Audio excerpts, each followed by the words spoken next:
Today's op-ed at HartmannReport.com is titled, "Is the GOP, is the Republican Party getting away with polite denial while their base is overtly racist and anti-Semitic?" And I start out this article with the story of John Cornyn, because I think he's really instructive.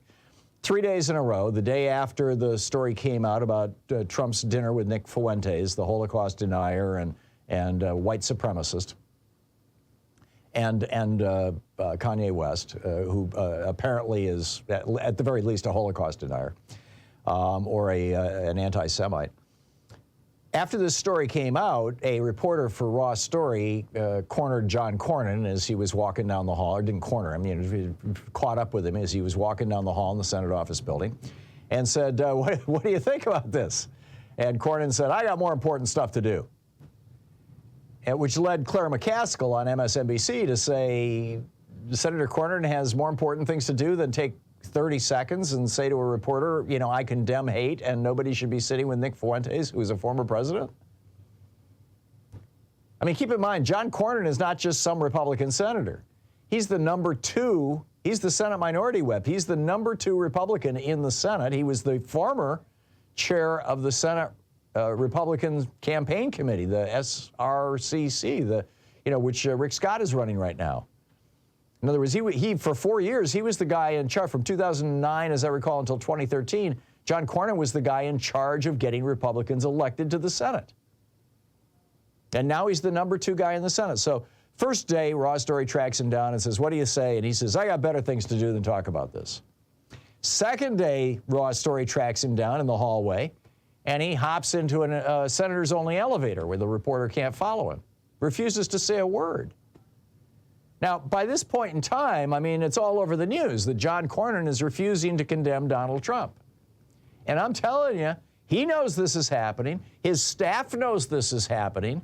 And most important, the Republican base, the white Republican base in Texas knows this is happening. They're no idiots. They're following the news. So then the third day comes along, and Raw Story catches up with him a third time. And this time, he's got this soft shoe down. He knows exactly what to do. He knows, Senator John Cornyn knows this will not cost him one vote in Texas. Because they already know who he is. They know what the GOP is. That's why they're voting for them. So when the reporter says, "Well, what do you think about, Trump having dinner with Nick Fuentes?" Cornyn is like, "Well, I don't know who Nick Fuentes is. I'm not sure I know what you're talking about," or words to that effect. And then the reporter says, "Well, Nick Fuentes is a guy who denies the Holocaust and thinks white people are superior." And at that point, Cornyn says, "Well, obviously, I don't ascribe to anti-Semitism and white nationalism." Perfect, John. Perfect. Obviously, yes, of course. No, we would never support that. If your partner asks you if you've been sleeping with that cute next-door neighbor, and for 3 days you give the kind of answers that John Cornyn gave, your partner would have a pretty good clue that you were up to no good, right? I mean, come on. This is not rocket science, even for a politician. This is fairly obvious stuff. And through it all, I'm telling you, Donald Trump is sitting back, smiling, grinning, ear to ear, nodding his head and winking at Stephen Miller, knowing as the nation goes nuts over his having Thanksgiving dinner, or Thanksgiving week dinner, it was Tuesday of the week, Thanksgiving week dinner with America's most prominent next-gen racist, knowing that there's no downside to this to him at all. In fact, there's a substantial upside. Donald Trump is in a situation now, the Republican primary battle is going to begin right after the first of the year. It's going to really start, you're going to see the early tweakings of it in January, and by March it's going to be a bloodbath. It's going to be a sport. It's going to be battle. And Donald Trump needs to go into that battle with his base as pissed off and energized and enthusiastic and ready for the fight as possible. How do you do it?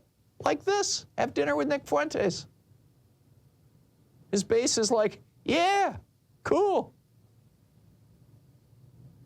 This is exactly what he needs in order to win the Republican primary. Now, there are people in the media who are saying, well, Won't some of this offend moderate Republicans? What about the Mitt Romney voters? Isn't Trump shooting himself and the Republican Party in the foot by embracing West and Fuentes? Oh, my God. I'm telling you, these media personalities who are engaging in this tut-tutism, this school-marmish critique of Trump's behavior, so certain that denying the Holocaust is going to hurt Trump, have got to be suffering from some kind of massive amnesia. I don't know, maybe they walked into a wall and banged their heads or something. This is the guy who bragged that he can rape women because he's a star. And the Republican response was to ignore it. Keep their heads down, keep on going, shut up. This is the same guy who tore thousands of brown children away from their mothers, threw them in freezing cages for days, and then trafficked them into Christian adoption networks where hundreds, maybe thousands of them are still missing. This is the guy who repeatedly embraced the world's most violent mass murderers and despots, who called Nazis very fine people, who brazenly grifted at least $5 billion for himself and his family as a concept, from the contacts that he made as president. This is the same guy who refused to tell Americans how bad COVID was, because way back in the first 6 months of 2020, when COVID was rolling across the country, Trump believed it was going to kill more black people than white people, which it did, by the way. He was right in that belief. And he was pretty upfront about it. Rush Limbaugh was upfront about it on March 7th, back in 2020. Oh, hey, look at this. This changes everything. It kills more black people than white people. 300,000 people died because of who didn't have to die because of the way that Trump is doing, did the whole COVID thing. And I've got more to say about that later in the program. But Trump knows the Republican base better than any reporter. Hell, he is the Republican base.